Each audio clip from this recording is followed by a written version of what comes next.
So mga bagay na dapat mong gawin upang ibigay sa'yo ng isang lalaki ang kanyang 100% na atensyon. Yes mga kamamay, sa pagkakataong ito, talagang ipa-priority ka ng isang lalaki. Once na ini-apply mo ito, once na ginawa mo ito sa inyong relasyon, sa isang lalaki, ay talagang no choice ang isang lalaki kundi ibigay ang oras niya, ang atensyon, ang panahon pagdating sa iyo. At yan mga kamamay ang inyong gustong-gusto, di ba? Kaya inyo sanang tapusin ang mga love advice na aking isi-share, na aking babanggitin at ipaliliwanag sa inyo. Sigurado ako malaki ang may tutulong nito pagdating sa inyong mga buhay pag-ibig. Kaya mga kamamay, isa lang palagi ng aking hinihiling if ever na nakakatulong yung mga love advice na ginagawa ko, mga sermon na kagaya nito, huwag niyo sanang kalimutan na mag-subscribe, mag-like, at mag-comment na rin sa ibaba ng video na ito. Kaya kung nagawa niyo na po yan, maraming salamat sa inyo at simulan na po natin ang ating topic ngayong umagang maulan na ito. So ano nga ba? Yung mga bagay na dapat niyo pong gawin upang ibigay ng isang lalaki sa inyo ang kanyang 100% na atensyon at oras. So number 1, sanayin mo siya sa isang bagay, sabay, hinto. O mga girls, ang isang lalaki kapag nasanay siya sa isang bagay, lagi niya tong ini-expect na mangyayari. Lagi niya tong ini-expect na darating. At ganun din kayo. Tayo, lahat tayo, kapag nasanay tayo sa isang bagay, aasa tayo. Kapag nasanay tayo sa isang bagay, lagi natin tong i-expect. At pagdating nga sa isang lalaki, kung gusto nyo na ibigay sa inyo ang 100% atensyon, gawin niyo po yung bagay na kapag nakasanayan niya, masasanay siya. At pag nawala ito, hahanap-hanapin nila kayo. Halimbawa na lang, sa umaga, lagi kayong nagkaka-chat. Okay? Sa oras na mag-message sa yung isang lalaki, ang bilis mong mag-reply. Ang hahaba ng mga messages mo sa kanya. Kung kaya yung lalaki nag-i-enjoy nakausap ka, o kaya naman, early in the morning, nagbi-video call kayong dalawa. So, nasana yung lalaki na ganyan. Araw-araw, bago pumasok ng trabaho, sa umaga, bago ka magkape, lagi kayong nag-uusap muna, bigla kang huminto, bigla mong alisin, bigla mong itigil. Sigurado ako, magtataka, magtatanong, mag-iisip, sunod-sunod ang message, ang tawag ng isang lalaki, tapos hindi mo naman sinasagot. Nasa iyo ngayon ang 100% atensyon ng isang lalaki kapag ginawa mo yung mga bagay na yan, tapos sabay, hinto. Okay? So next, lagi mong huwag kalilimutan na mag-ayos at magpasarap sa araw-araw. Yes mga girls, yan ang kahinaan ng isang lalaki. Yang inyong kagandahan, yang inyong pagpapanatili ng inyong kagandahan sa araw-araw, yang pagpapasexy, di ba? Yan yung dapat pakaingatan po ninyo. Kung gusto nyong makuha ang atensyon ng isang lalaki, dapat makita niya na araw-araw kang nagsiself-improve, na araw-araw kanyang napapansin dahil sa kagandahan mo.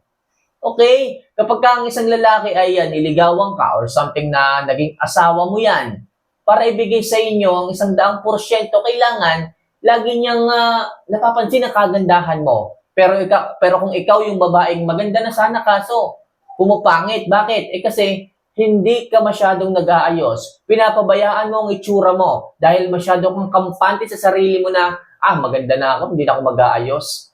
Yun ang akala mo. Okay, yun ang akala mo. Kasi pagdating sa isang lalaki, kapag masyado mong pinapabayaan ang sarili mo, nagbabago rin ang tingin ng mga yan. Nauumay din. Pero kung ang ginagawa mo, araw-araw ko nag-aayos, nagpapasexy, sumasarap, bumabalik ang alindog, naku mga kamamay, palaging nasa iyong atensyon ng isang lalaki. Bakit? Isipin ng isang lalaki na, dapat, ako lang ang iniisip niya. Dapat, ako lang ang dapat na makapansin na kagandahan niya.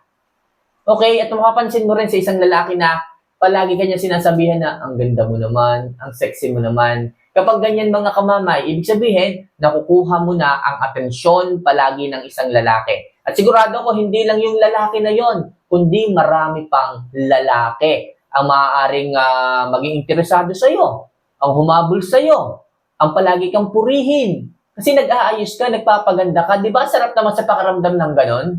Uy, bes, ang ganda mo ngayon ah. 'Di ba? Sabihin sa'yo, uy friend, parang blooming ka ngayon ah. 'Di ba ang sarap sa pakiramdam na may nakaka-appreciate ng ganda po ninyo? Hindi lang yung mga partner ninyo, hindi lang yung mga jowa ninyo, hindi lang yung mga asawa ninyo, kahit yung ibang tao. Masarap sa pakiramdam. At syempre, proud ka na humarap sa partner mo na maganda ka, maayos ka, at mafe-feel mo rin yung kanyang pagmamahal. At syempre, yung kanyang 100% atensyon nasa sa iyo. Kaya palagi mag-ayos, magpaganda, magpasarap, magpa-sexy. Makakatulong ng malaki yan. Okay?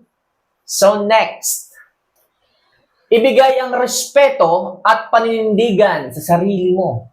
Yes, mga girls, mahalaga din po ito para makuha nyo ang atensyon ng isang lalaki. Yung respeto, kailangan ng inyong sarili yan. Yung paninindigan, ganun din. Eh, kamamay, paano ba ito ibibigay? Yes, mga kamamay, ang respeto po, kung halimbawa, sinaktan ka ng isang lalaki. Halimbawa, yung lalaki, nagloko. Kailangan yung respeto, ibigay mo sa sarili mo. Hindi ka po pwedeng maghahabol kasi kawawa yung sarili mo. Ikaw na nga yung sinaktan, ikaw na yung ginawa ng mali, ikaw pa yung maghahabol. Respeto na lang sa sarili mo. Kailangan mong respeto, huwag mong habulin. Kung kinakailangan, lumayo ka muna at huwag magparamdam para kahit pa paano, guminhawa yung nararamdaman mo, gawin mo. At syempre yung paninindigan, na tipong panindigan mo na kung ano yung ginagawa mong pagbibigay ng respeto sa sarili mo. Okay, panindigan mo na dapat kung sino yung mali, siya dapat yung humingi ng sorry. Hindi yung dahil mahal mo, sobrang mong mahal yung isang lalaki na kahit siya yung mali, ikaw pang maghahabol. Hindi ganon. Panindigan mo ang pagbibigay ng respeto sa sarili mo. Huwag kang maghabol. Huwag kang mag-message. Huwag kang magmakaawa. Huwag mo siyang hayaang, huwag mo siyang hayaang lumaki ang ulo dahil lang sa pagkahabol mo. Di ba? Lagi niyong tatandaan na kung sino ang mali, dapat siya ang bumalik. Siya dapat ang mag-sorry. Siya dapat ang humingi ng kapatawaran sa kanyang pagkakamali at hindi ikaw. Kaya lagi niyo sanang ibibigay ang respeto at paninindigan sa inyong sarili, hindi yung nag-no contact rule kayo tapos kayo din pala yung susuko. Nasaan na paninindigan ninyo dyan? Lagi niyong gagawin, iisipin mga kamamay na mahalin muna ang sarili bago ang ibang tao. Yan dapat ang ginagawa ninyo. At makakatulong mga kamamay, yung pagbibigay ng respeto sa inyong sarili at paninindigan upang bigyan kayo ng atensyon. Sigurado ako, after a few days na hindi nyo pagpaparamdam sa lalaki, hindi nyo pangingibo sa lalaki, babalik at babalik yan. May isip, marirealize ng isang lalaki na nagkamali siya, at dyan siya bababa, at dyan siya muling babalik sa inyo. Tataas ang tingin sa inyo, magiging high value kayo, at yung buong atensyon ng lalaki, makukuha niyong muli. Kaya hanggat maaari, ang respeto at paninindigan, lagi niyo sanang isaisip at gawin. Okay? So next, iwasan mo rin na maglaan ng sobrang daming oras sa kanya. O mga girls, babae kayo, dapat kayo ang pinapahalagahan at hinahabol. Hindi dapat kayo ang masyadong nagbibigay ng sobrang daming panahon at oras sa lalaki. Tandaan nyo mga girls kayo dapat ang ginto. Kayo dapat ang pinaglalaanan ng panahon at oras. Hindi yung sa umpisa lang ng relasyon ganyan. Nung nililigawan kayo, haba-haba ng hair ninyo. Kesyo nagagalit pa yung lalaki pag hindi kayo nagre-reply. Pero bakit ngayon iba na? Nung sinagot ninyo, nung naging 2 years na kayo sa relasyon, kayo na yung nagiging needy, naghahabol. Kayo na palagi ang tawag ng tawag at nagagalit sa lalaki pag hindi nagre-reply. Bakit? Anong nangyari? Bakit nabaliktad? Mga girls, huwag masyadong maglaan ng maraming oras sa isang lalaki. Tatandaan nyo, kayo dapat ang high value dito. Hindi kayo dapat ang naghahabol.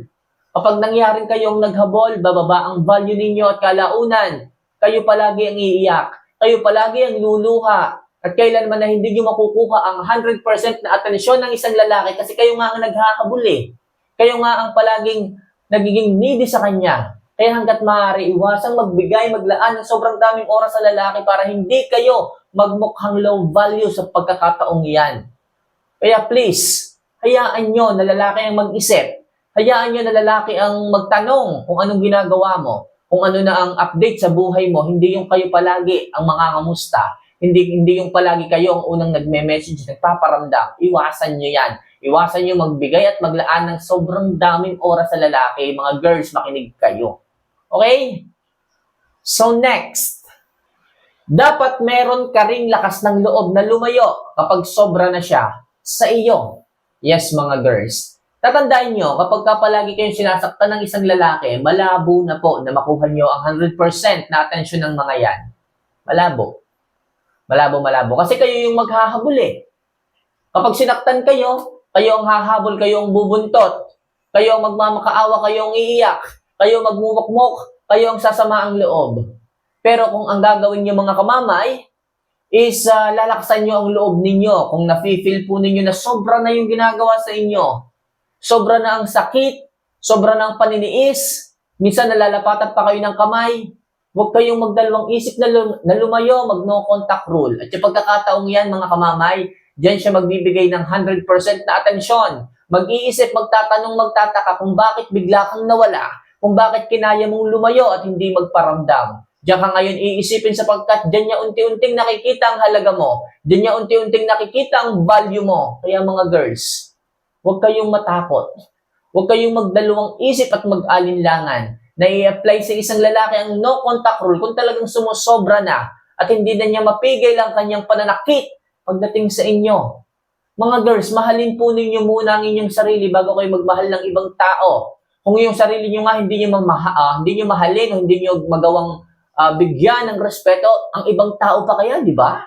Ang ibang tao pa kaya magbigay ng respeto sa inyo. Kaya please, hanggat maaga, magbigay ka muna ng respeto para pag nakita ng ibang tao may respeto ka sa sarili mo, respeto ka rin nila.